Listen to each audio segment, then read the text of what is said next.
saya Saiful Fajarianto, NIM 2210102095. Baik, saya Raya Dia Faiz Mainur, NIM saya 2210201268. Ya, saya Eko Sugiarto dengan NIM 2210101188. Ya, saya Muhammad Hanif, NIM saya 221010201859. Ya, saya Saskara Putri, saya 2210102113. Ya, kita di sini mau mendiskusikan tentang etika seorang advokat dan juga dasar hukum dari advokat itu tersendiri. Mungkin teman-teman di sini ingin berdiskusi masalah tersebut. Mungkin lebih baik dari Pak Eko. Ya baik, advokat sendiri mempunyai aturan-aturan yang diatur dalam undang-undang, yaitu salah satunya sudah memiliki gelar sarjana hukum, lalu mengikuti pendidikan khusus advokat dan lulus ujian profesi. Peran advokat sendiri memiliki peranan penting dalam penegakan hukum, memberikan bantuan hukum kepada individu atau organisasi serta memastikan hak-hak kelainan tersendiri.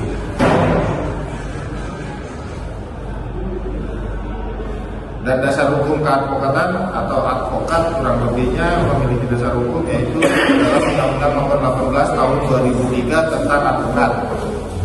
Undang-undang ini mengatur berbagai aspek mengenai profesi advokat, termasuk pengangkatan, sumpah, status, hak, kewajiban, serta larangan yang berlaku bagi advokat. Selain Undang-Undang Nomor 18 Tahun 2003, terdapat beberapa peraturan perundang-undangan lainnya juga terkait dengan advokat. Antara lain Undang-Undang Nomor 16 Tahun 2011 tentang bantuan hukum, mengatur mengenai bantuan hukum yang diberikan secara cuma-cuma kepada masyarakat yang tidak mampu, dan Undang-Undang Nomor 48 Tahun 2009 tentang kekuasaan kehakiman. Dan ada lagi beberapa peraturan yang diatur oleh Mahkamah Agung, dan termasuk kode etik advokat yang diatur oleh undang-undang itu sendiri.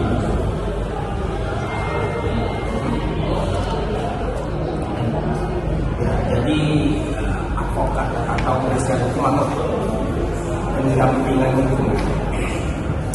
Kalau di saya baca profesi sebagai polri, itu seorang advokat itu merupakan hak bagi yang diperiksa, hak terdakwa, hak tersangka.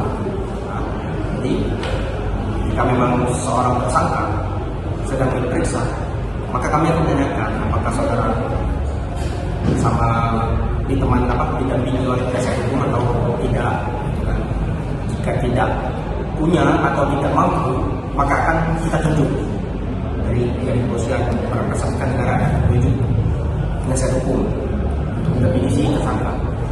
Nah, fungsi penasihat hukum di proses pemeriksaan segala macam itu hanya mendampingi, bersifat pasif, ya, bersifat pasif, mendengar dan melihat. Dia tidak mencampuri, tidak mengarahkan proses pemeriksaan, ya, perjalanan pemeriksaan. Dia hanya duduk, diam dan mendengarkan. Itu penasihat hukum. Kalau pada saat proses pemeriksaan di penyelidikan maupun penyidikan di kepolisian. Nah, jadi advokat ini penting.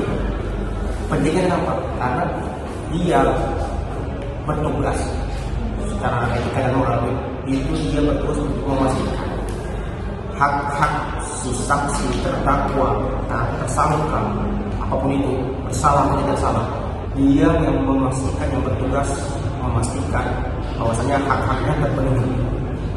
Jadi bukan membela salah atau membela, bukan. Dia hanya bertugas sesuai dengan hukuman. Seandainya misalnya ada suatu perbuatan yang dia ancaman 10 tahun, si seorang advokat itu tugasnya secara moral adalah untuk memastikan bahwasanya dia tidak lebih dari 10 tahun. Jadi jangan sampai tidak ada seorang penasihat hukum yang harusnya hukuman maksimal yang 10 tahun malah dia menjadi 15 atau 20 tahun.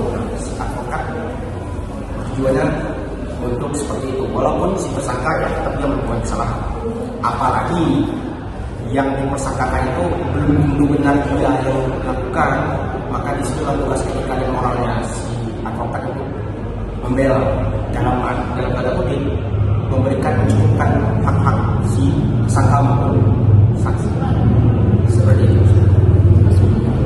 Baik, saya bisa menambahkan yang telah disampaikan oleh Saudara Hanif mengenai kode etik advokat adalah seperangkat aturan atau norma yang menjadi standar perilaku yang mengatur tindakan para sikap seorang advokat dalam menjalankan sebuah profesinya. Kode etik ini bertujuan untuk menjaga martabat, kehormatan, dan integritas profesi advokat, serta memberikan pedoman dalam menjalankan tugas dan tanggung jawabnya, baik terhadap klien, rekan sejawat, pengadilan, maupun masyarakat. Kemudian, advokat juga wajib untuk bertindak jujur, bertanggung jawab, dan mengutamakan kepentingan terbaik klien, serta menjaga informasi yang diberikan oleh klien. Kemudian di sini ada Saudari Tasya yang akan menjelaskan tentang Badan Pengawas Advokat. Badan Pengawas Advokat yaitu lembaga yang dibentuk untuk mengawasi pelaksanaan kode etik dan perilaku seorang advokat dalam menjalankan profesinya itu sendiri, serta menerima pengaduan terhadap advokat yang diduga melanggar kode etik. Di Indonesia sendiri itu Badan Pengawas Advokat yang utama adalah Komisi Pengawasan Advokat dan Dewan Kehormatan Pusat atau sering disebut DKP, yang berada di bawah naungan organisasi profesi advokat seperti RAI. Tujuan pengawasan itu pengawasan advokat bertujuan untuk menjaga agar advokat dalam menjalankan profesinya selalu menunjukkan tinggi kode etik profesi dan peraturan undang-undang yang berlaku.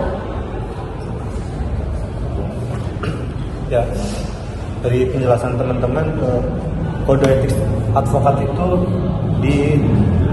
diberlakukan atau dibuat itu kan untuk mengatur perilaku profesi yang wajib dipatuhi oleh advokat itu tersendiri. Meliputi ada kewajiban menjaga kerahasiaan klien, terus independensi, terus ada tidak bohong di pengadilan dan menjaga martabat profesi itu kan seluruh aturan atau kode etik advokat tersendiri. Mungkin teman-teman tahu beberapa waktu belakangan viral ada advokat yang naik ke meja itu kan melanggar officium nobile, di mana advokat itu adalah profesi yang mulia. Mungkin tanggapan teman-teman mengenai itu seperti apa, dan apa sih yang menjadikan atau mendasari advokat itu melanggar kode etik itu tersendiri, padahal kode etik itu dibuat untuk advokat bertindak secara profesional. Mungkin tanggapannya teman-teman gimana mengenai kasus Firdaus tersebut? Kasus Firdaus ya, kalau menurut saya sih memang kalau dibilang secara kode etik ya mereka kan dalam persidangan ruang yang disakralkan untuk menentukan salah atau tidaknya seorang manusia ya. Tapi seorang pengacara yang terhormat seperti Firdaus dia malah menolak baik ke atas media dan segala macam. Kalau menurut opini saya pribadi ya itu pertentangan dengan etika, karena harusnya advokat itu ya dia harus terhormat gitu, yang membela kebenaran gitu. Ya kan kalau menurut saya pribadi mungkin kalian punya tanggapan. Ya baik, saya akan menanggapi menurut tugas dari fungsi advokat itu sendiri. Advokat juga bisa bertindak atau membela klien itu didasarkan oleh surat kuasa dari klien itu sendiri. Tanpa surat kuasa, advokat tidak berarti atau tidak berwenang untuk membela kliennya. Dan jika kita kaji lebih dalam, advokat ini beragam dan multifungsi sebenarnya. Tapi fungsinya advokat juga bukan sebagai penasihat hukum bagi klien. Karena penasihat hukum dan advokat itu berbeda jenis. Karena advokat memiliki kewenangan untuk membela atau mewakilkan klien dalam suatu persidangan. Jika penasihat hukum, dia hanya sebatas penasihat saja, tanpa bisa menjalankan tugas sebagai pembela atau mewakilkan klien yang sedang bersengketa di dalam persidangan. Jika dipandang atau dilihat lagi lebih dalam mengenai kode etik advokat, benar yang dikatakan oleh teman saya bahwa memang apa yang dilakukan seorang advokat itu harus terlihat lebih elegan dan lebih bermoral dan harus lebih berprofesional. Advokat sendiri memiliki tugas untuk menyembunyikan atau merahasiakan rahasia klien atau baik atau buruknya klien itu tidak boleh disebar publikasikan dalam bentuk apapun, walaupun advokat itu berwenang dapat mengetahui segala rahasia yang ada dalam klien yang bersengketa. Jadi menurut saya untuk kejadian yang menimpa yang dialami oleh saudara Firdaus sebagai klien yang sebagai contoh kita dalam mengangkat diskusi ini memang tidak dibenarkan, apalagi seorang advokat itu kan pekerjaan yang sangat mulia dan dia mewakilkan suatu penegakan hukum. Jadi advokat itu harus bertindak yang lebih baik lagi atau bisa menahan egonya itu sendiri. Mungkin dari teman saya bisa ditambahkan. Untuk lebih konkretnya saya lengkapi dengan dasar-dasar hukum terkait kode etik dari si advokat. Yang pertama ada di Undang-Undang Nomor 18 Tahun 2003 tentang advokat. Pasal 5 ayat 1. Advokat bebas dalam menjalankan tugas profesinya untuk membela perkara yang menjadi tanggung jawabnya dengan tetap berpegang teguh kepada kode etik profesi advokat dan peraturan undang-undang. Artinya advokat memang diberi kebebasan, namun tetap dibatasi oleh etika dan hukum. Kemudian kode etik advokat Indonesia, pasal 3 huruf C. Advokat dalam menjalankan profesinya wajib menjaga sikap, kehormatan, dan martabat profesi di luar maupun di dalam persidangan. Pasal 4 huruf A. Advokat wajib bersikap sopan terhadap hakim, lawan, dan semua pihak di dalam persidangan. Yang artinya tindakan naik atas meja itu agak kurang berkenan sih, karena kan dia ditonton juga sama juri juga, sama hakim, sama yang lain. Kurang exercise rasanya kalau bisa begini gitu. Terkait untuk pelayanan advokat itu sendiri, memang advokat dilarang keras untuk terlibat dalam sengketa itu tersebut. Jika klien yang bersengketa dengan pihak lain, advokat itu tidak boleh mencampuri sengketa tersebut dengan mengatasnamakan kuasa sebagai advokat klien. Dan advokat juga memiliki kewenangan untuk bisa sebagaimana dia menjalankan profesinya harus bisa menahan tekanan yang didatangkan oleh pihak penggugat. Jika memang klien merasa sebagai pihak yang tertekan, advokat harus tetap menjadi pihak yang netral, karena walaupun sebagai pembela klien, tapi advokat tidak boleh berpihak salah satu pihak atau apalagi sampai terlibat sengketa oleh penegak hukum lainnya. Itu yang bisa saya sampaikan. Ya. Itu tadi diskusi mengenai etika profesi advokat. Ini mungkin kita tambahin sedikit mengenai syarat menjadi advokat itu tersendiri, dimulai dari warga negara Indonesia, berijazah sarjana hukum, bisa juga atau sarjana syariah, telah mengikuti pendidikan khusus profesi advokat. Jadi setelah lulus sarjana hukum diwajibkan untuk mengikuti pendidikan khusus profesi advokat. Ketika sudah dinyatakan lulus ujian profesi advokat, dia harus magang di kantor hukum minimal itu 2 tahun secara terus-menerus, tidak ada jeda, dan itu wajib minimal 2 tahun. Setelah melakukan magang selama 2 tahun, dia akan diangkat oleh organisasi advokat dan disumpah oleh pengadilan tinggi. Ya, hak advokat itu sendiri diatur dalam Undang-Undang Nomor 18 Tahun 2003 tentang advokat. Ya, beberapa penjelasan yang lebih rinci mengenai hak tersebut, yaitu salah satunya kebebasan dan kemandirian dalam menjalankan profesi. Ya, advokat memiliki kebebasan untuk mengeluarkan pendapat dan bertindak dalam membela perkara klien selama tetap berpegang pada kode etik profesi dan peraturan perundang-undangan. Yang kedua, hak imunitas, yaitu kekebalan. Advokat tidak dapat dituntut secara perdata maupun pidana atas tindakan yang dilakukan dalam rangka menjalankan tugas profesinya dengan ikhtiar baik untuk kepentingan pembelian klien, baik di dalam maupun di luar sidang pengadilan. 3. Hak memperoleh informasi. Advokat berhak meminta dan memperoleh informasi, data, dan dokumen yang berkaitan dengan perkara klien dari instansi pemerintah atau pihak lain sesuai dengan peraturan perundang-undangan.